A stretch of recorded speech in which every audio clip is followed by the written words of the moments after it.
I need you to hear something, and I need you to stay with me because this is the hardest thing I have ever tried to put into words, and I have started and stopped 100 times.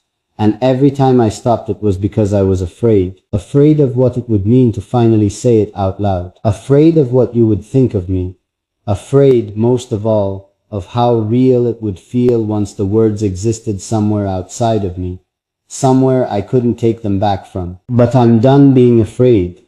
I'm done letting the fear be louder than the truth.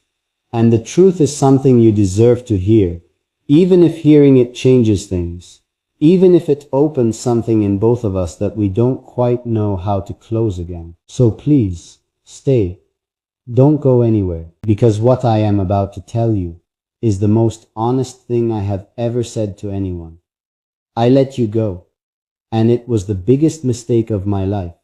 I want you to sit with that for a moment before I explain. Before I give you the context and the reasons and the long, complicated, achingly human story of how it happened, I just want those words to exist between us first, without anything around them, because for so long they have only existed inside me, rattling around in the quiet hours, surfacing at the worst possible moments, refusing to be silenced no matter how many times I told myself to move on, to accept it, to make peace with a decision that I convinced myself was the right one. I let you go, and not a single day has passed since then that I haven't felt the weight of that.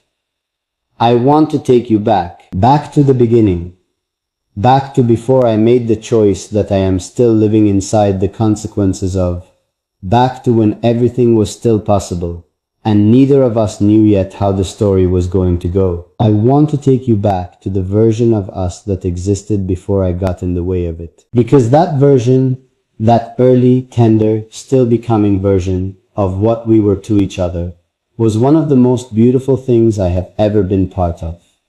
And I don't think I knew that fully, not until it was gone. Isn't that always the way? You don't understand what you had until you're standing somewhere on the other side of losing it. And the understanding arrives too late, quietly, like rain after a drought, when the ground has already cracked. I remember the first time I really saw you. Not the first time we met, not the first time we were in the same room, but the first time I actually saw you, the way you see something when your whole self goes quiet and pays attention without meaning to. You were talking about something you loved. I don't even remember what it was now. And somehow that detail being gone feels like its own kind of loss. Because everything about that moment should be preserved, should be kept perfectly intact. And instead it lives in me the way old photographs live. A little faded around the edges, the colors slightly shifted from what they actually were, but the feeling of it still completely whole. You were talking, and your whole face was alive with it, with the joy of discussing something that genuinely mattered to you. And I remember thinking, there she is. That's her. That is the realist version of this person. And it is extraordinary. And I didn't say that to you. I kept it inside. The way I kept so many things inside when it came to you, always finding a reason to hold back, always constructing a very logical and sensible argument for why this was not the right moment, why I needed more time, why things were complicated. The complications were real. I won't pretend they weren't, but I have learned, too late and at too great a cost, that love does not wait for complications to resolve themselves. Love is not that patient, or rather, love is endlessly patient, but the window, the specific unrepeatable window, in which two people are both present and open and available to each other, that window does not stay open forever. I let that window close. I watched it close and I told myself it was for the best. And some part of me knew even then that I was lying to myself, and I did it anyway. Here is what I want you to understand. When I let you go, it was not because I stopped feeling what I felt.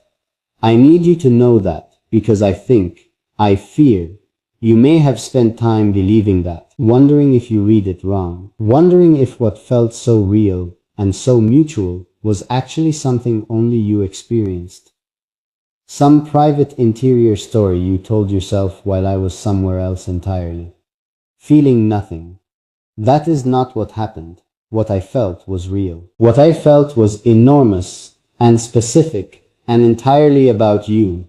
Not about the idea of someone or the comfort of connection, but about you, your particular way of being in the world. Your voice, your laugh, the way you challenged me without meaning to, just by being as thoughtful and alive and deeply feeling as you are. I felt all of it. I feel it still. And I let you go anyway.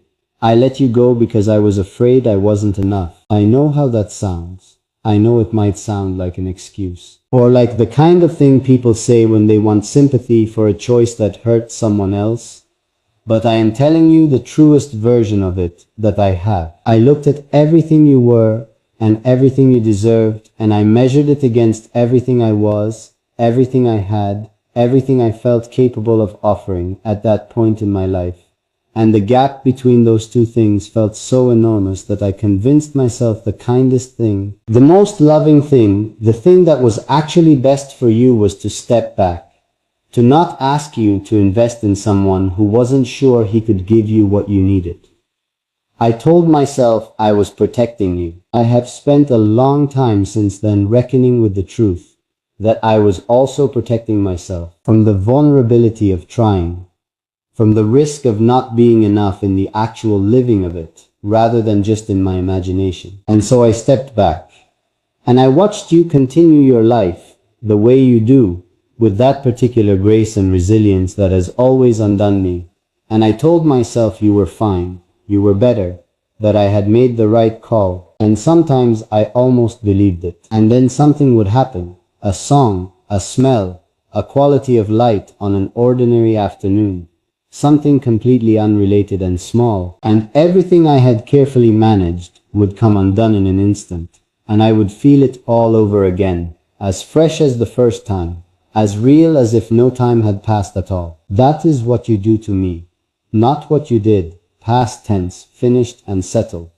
What you do, present, ongoing, still. I need to ask you something, and I want you to answer it honestly, even if the answer is just for yourself.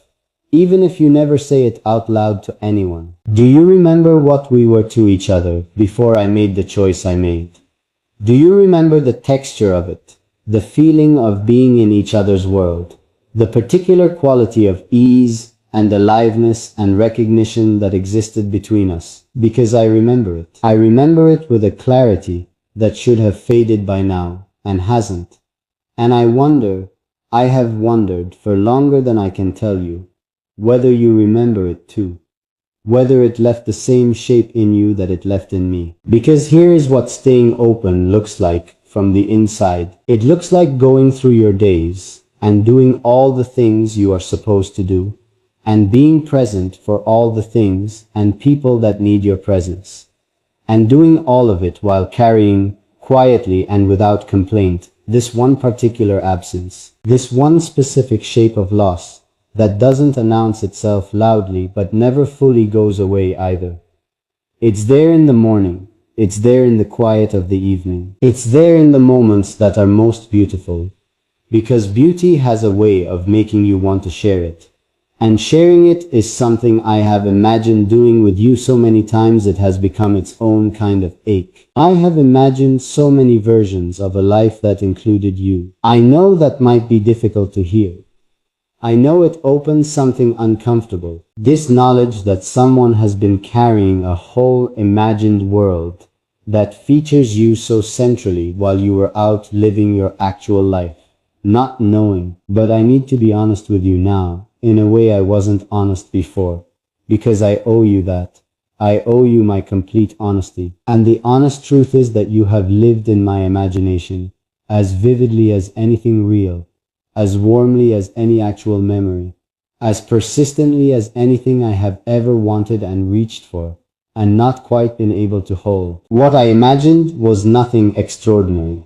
That is the thing that gets me when I think about it. I didn't imagine grand gestures or perfect moments, or some cinematic version of a life that doesn't actually exist. I imagined